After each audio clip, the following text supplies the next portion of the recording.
প্রতিদিন ভাবি যে সকালে উঠে ব্লগটা শুরু করব, কিন্তু না, সেটা আর হয়ে উঠছে না। কারণ সকালবেলা এই বড় একটা ঘর ঝাড় দিয়ে তাকে মুছে পরিষ্কার করতেই করতেই নাজেহাল অবস্থা। তো যাই হোক, আজকে হচ্ছে বৃহস্পতিবার, সকালে ঝাড় দিয়ে সমস্ত কাজবাজ সেরে নিয়েছি দুই যা মিলে, আমি আর অনামিকা। মাও তার সঙ্গে কিছু কিছু তো করে দিয়েছেই। তো যাই হোক, স্নান হয়ে গেছে, শ্যাম্পু করে স্নান করে নিয়েছি আর ঘরে চলে এসেছি পুজো দিতে। এই যে শাড়ি পরে নিয়েছি আজকে, একটু অনেকদিন পর না বাড়িতে শাড়ি পরলাম, বেশ ভালোই লাগে শাড়ি পরতে, কিন্তু হয়ে ওঠে না সব সময় শাড়ি পরা। তো যাই হোক, এই যে দেখছো একদম সমস্ত কিছু আসনের সামনে গুছিয়ে নিয়ে পুজো দিতে বসবো। আর দেখো, চাল ছিল থালায়, তো সেইগুলো বাঙন মাংতে আসবে যারা, তাদেরকেই দেবো বলে রেখেছি। কিন্তু দেখছি কদিন ধরে কেউ আসছেই না, তো রয়েই গেছে। তো এদিকে দেখো সুন্দর করে গুছিয়ে পুজো দিয়ে নিয়েছি, কদিন তো ফুলের জন্য পুজো দিতেই পারিনি। তো যাই হোক, অবশেষে কয়েকটা গাঁদা ফুল মানে একজনা দিয়ে গেছে, তো সেইগুলো দিয়েই দেখো আমার জোড়া গপুকে সুন্দর করে পুজো দিয়ে নিয়েছি।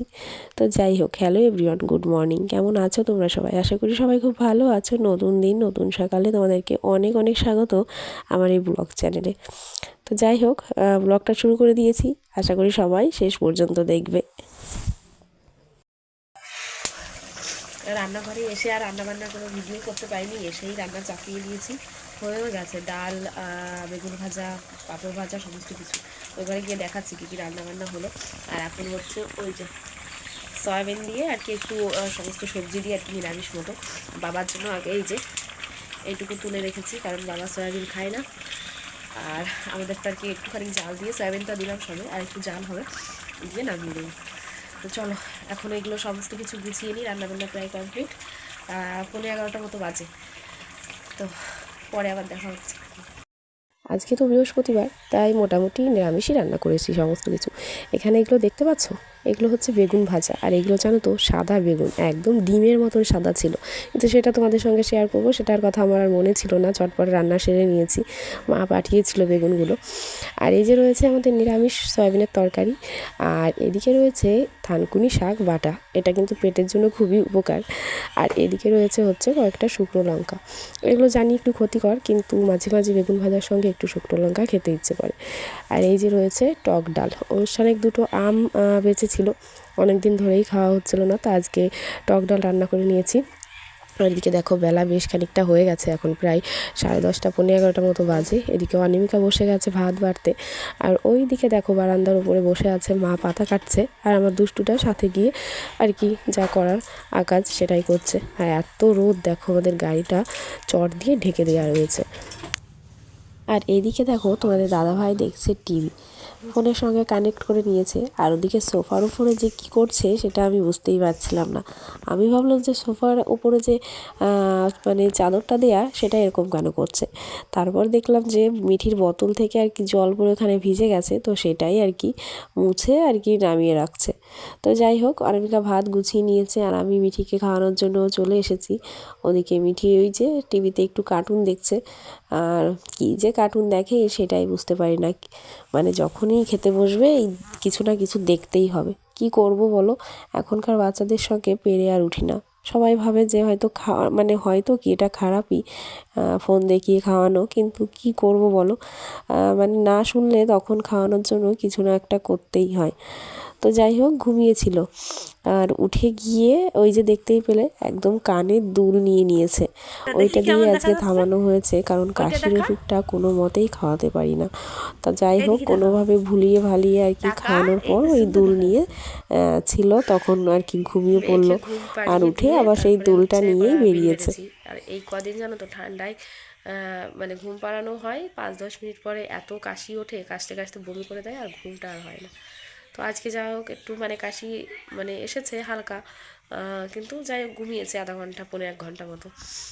তো তারপরে উঠে খেলাধুলো করলো, আর আমি কটা বিড়ি বাঁধলাম, মাও বিড়ি বাঁধলো, বেঁধে ওকে আর কি ভাত টাত খাইয়ে আমরাও খাওয়া দাওয়া করে নিয়েছি। আর ঘর উঠোন ঝাড় দিয়ে জলের বালতি পেতে দিয়ে এসেছি, জল এখনও আসেনি। ঘরে আসলাম, ওকে আবার রেডি করে দিচ্ছি, ও বাবার সঙ্গে বাজারে যাবে, তার সঙ্গে এই যে ওষুধপত্র খাওয়াতে বসেছি। জ্বরের ওষুধটা যাও খাইয়েছি, কিন্তু কাশির স্রাবটা যখনই খাওয়ানো হয় মানে ওর গায়ের মধ্যে কেমনটা ঝাঁকুনি দিয়ে সে কেমন করে, মানে জল খাবো জল খাবো, আর কাশির ওষুধ খাওয়ার পরে যদি জল খায় তাহলে তো কোনো কাজই হবে না, আর ও জল খাওয়ার জন্য পাগল হয়ে যায়। তো যাই হোক এখন একটু মানে বাইরে নিয়ে গেল ওর বাবা ভোলানোর জন্য, নয়তো ওই আবার মানে ইচ্ছে করেই খুক খুক দিতে দিতেই আর কি বমি করে দেবে, ওষুধ টষুধ সব বের করে দেবে। তো বাইরে গেল একটু ভোলানোর জন্য, আসলে পরে আরেকটা ওষুধ আছে দেখি ওটা খাইয়ে দিয়ে চুল টুল একটু বেঁধে দেবো। এত সময় বসেছিল সোফায় একটু কার্টুন টার্টুন দেখছিল, এখন ওই যে ওই যে এসেছে, ওই দেখো কমেছে কাশি, কাশি কমেছে, কমেছে।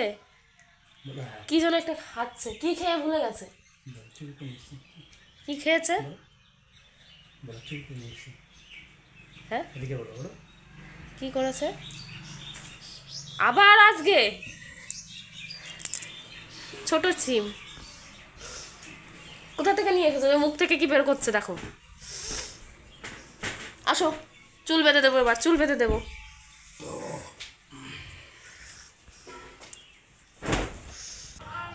একদম সকাল থেকে যদি ব্লগটা শুরু করি, তোমরা এর আগের অনেক ব্লগে দেখেছো পাখির এত ডাক শোনা যায়, কিন্তু আজকে দেখো বিকালবেলা তাও দেখেছো কত রকম পাখির আর কি ডাক শোনা যাচ্ছে। এখন বসন্তকাল আসছে, নানান রকম পাখির ডাক শোনা যাবে, তার সঙ্গে নানান রকম গাছে নতুন নতুন ফুল ফুটবে, সমস্ত গাছগুলো ফুলে ভরেও যাবে। শীতের সময় যে ফুলের সমস্যাটা সেটা কিন্তু এই টাইমে আর থাকবে না, কারণ বসন্তকাল আসছে। তো যাই হোক, জলের বালতি পেতে রেখেছিলাম, তো সেটাই নিয়ে এলাম। আর উঠোনে দেখতেই পাচ্ছ জলের মানে জল দিয়ে দেওয়া, কারণ আমি জল দিয়ে তারপরে উঠোনটা ঝাড় দিয়েছি, কারণ প্রচণ্ড ধুলো ওড়ে। আর এই যে রাস্তার এত ধুলো ওড়ে কি বলবো, গাড়ি গেলে রাস্তার সাইডে যে গাছগুলো আছে না সেইগুলোই মানে ধুলোতে পুরো ধুলোময় হয়ে গেছে, পাতাগুলো আর সেই সবুজ রঙের যে থাকবে সেটা আর নেই, পুরো ধূসর রঙের হয়ে গেছে, কারণ এত পরিমাণে ধুলো ওড়ে। তো যতদিন না বৃষ্টি হচ্ছে ততদিন না গাছের কোনো মানে চেহারা ফিরবে, নাকি রাস্তাঘাটের ধুলো কমবে, এই হচ্ছে ব্যাপার। আর রাস্তার কাছে বাড়ি হলে মানে ঘরদোরও এত ধুলো ধুলো হয়ে যায় কি বলবো। তো যাই হোক, এই যে দেখো আমার দুষ্টুটা একদম রেডি হয়ে গেছে, ওকে তো রেডি করে দিয়ে এসেছিলাম, ওর বাবা শুধু জুতোটা পরিয়ে নিয়ে এলো। আর এই যে দেখো বাইরে এসেই মা আমাকে ধরো ধরো মানে খুশি এখন, কারণ বাবার সঙ্গে এখন একটু বাজারে যাবে বেরু করতে, মাঠে একটু গিয়ে দৌড়াদৌড়ি করবে, তো সেই কারণে এত খুশি যে এখন খুশির জন্য মানে কি করবে বুঝতেই পারছে না। তো আর কি ঠান্ডাটা লেগেছে, কিন্তু মাঝে মাঝে তো এত মুডটা অফ থাকে, তখন ভালো লাগে না, মানে এত দুষ্টুমি করে, তখনও রাগ হয়ে যায়। আবার যদি বেশি সময় দেখি যে চুপচাপ আছে, তখনও কিন্তু ভালো লাগে না, মানে বাচ্চারা তো একটু ছটফট করবে থাকবে, তো সেটাই বেশি ভালো মনে হচ্ছে। মানে এই দুদিন ওর মুডটা অফ ছিল, তো মানে ভালোই লাগে না। যাই হোক, এখন যাচ্ছে বাবার সঙ্গে ঘুরে, একদম সন্ধ্যা আগেই আগেই বাড়ি চলে আসবে, ওকে বাড়িতে গিয়ে দিয়ে তারপরে আবার তোমাদের দাদাভাই বাজারে যাবে।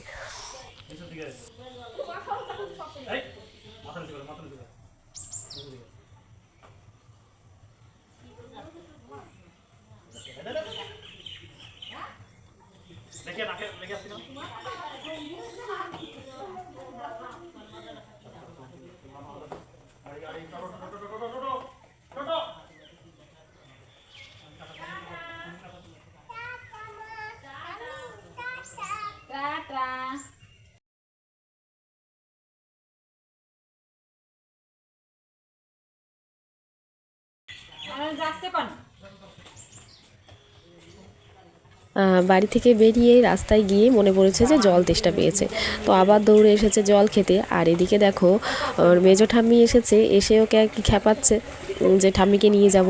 এখন ও কি করবে, মানে এদিকে ঠাম্মিকে যদি নিয়ে যায় তাহলেও সমস্যা, আবার ওদিকে বাবাও চলে যাবে বাজারে, মানে সেই নিয়ে ওর একটা এখানে দোনোমোনা চলছে কি করবে। তো যাই হোক, জল খেয়ে আর কি আবার চলেই যাচ্ছে ঠাম্মিকে নিয়ে। এখন ঠাম্মিকে নিয়ে গেলেও সমস্যা নেই, কারণ বাজারে যাওয়াটা বেশি ইম্পর্টেন্ট। আর এই যে আজকে জলের বোতলটা নিল না সাথে, আর গাড়িটা বাড়িতে নেই, কারণ ওর কাকা নিয়ে গেছে। আর এই টাইমটাতে গাড়িতে নিয়ে যাওয়াটাও একটা সমস্যা, কারণ প্রচণ্ড তো ঠান্ডা লাগছেই, তার সঙ্গেই হাওয়াটা দেওয়ার ব্যাপার। ওই টুকটুক করে বাবার সঙ্গে হেঁটে হেঁটেই বাজারে যাবে, প্রতিদিনের এই রুটিন হয়েছে আর কি। একটু মাঠে গিয়ে খেলাধুলো করবে। অ্যাকচুয়ালি আমাদের পাড়ায় বাচ্চা কাচ্চা একেবারেই কম, তো ও চায় মানে সবসময় ওর সঙ্গে একটু কেউ খেলা করুক, সেরকম আর কি। আর মিষ্টি পিপি ওরা তো বড় হয়ে গেছে, এখন ওদের পড়াশোনা শুরু হয়ে গেছে। ওরা একটু মানে ওদের মতন বয়সের বাচ্চাদের সঙ্গেই খেলতে পছন্দ করে।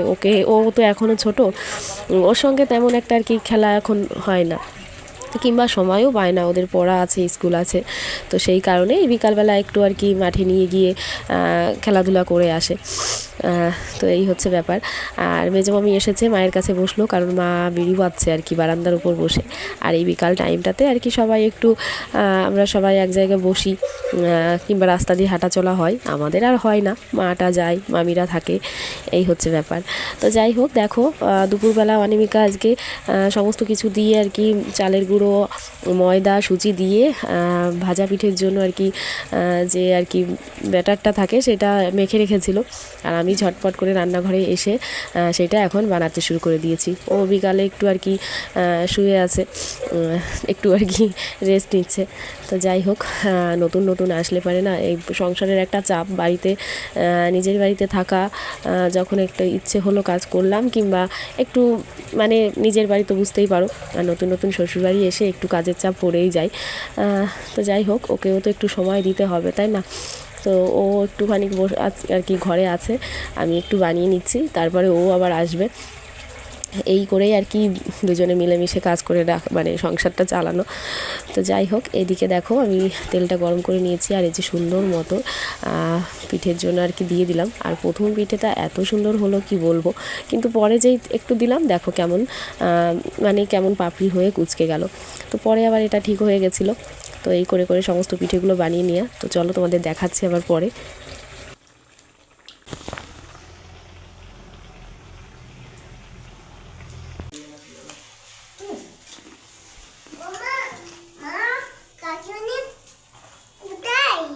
বাড়ি গেছে, বেড়াতে গেছে। আমি পাপড় ভাজছি।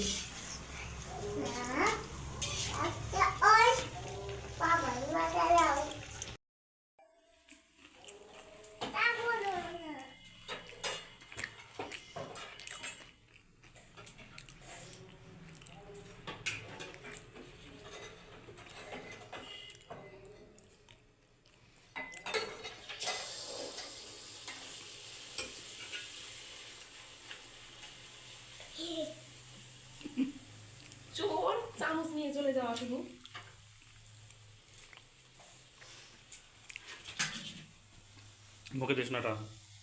এর মধ্যে মিঠি কিন্তু বাজার থেকে চলেও এসেছে, ওই একটু জাস্ট ঘুরে টুরে চলে এসেছে।